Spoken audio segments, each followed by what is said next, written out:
which is a very high percentage, and which is, I think, a little bit more than what you have said about the... Where the experts come from. Can you give a very brief introduction to the experts? The purpose of this report was not to say how many deaths or how many cancers or deaths caused by cancer are expected. The purpose of this report was saying, looking at the exposure and the doses to which people has been exposed, what is the risk that we can expect as an increase over the baseline one or the so-called natural one. And I think this is more human than trying to predict how many people will die from cancer.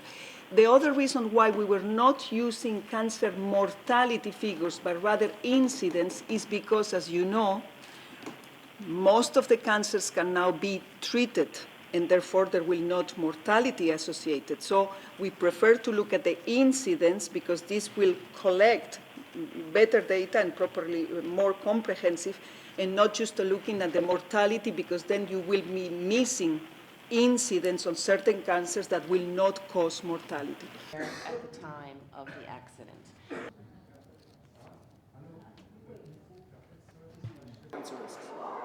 What the report shows that for the most part of Japan, there is no increased cancer risk expected as a consequence of the Fukushima accident. What it does show is that in the areas most affected in the Fukushima prefecture, there may be an increased risk of cancer, and in particular of thyroid cancer and leukemia. What we estimated was what this incremental increase of additional cancer risk is above the background cancer risk that already exists in the population.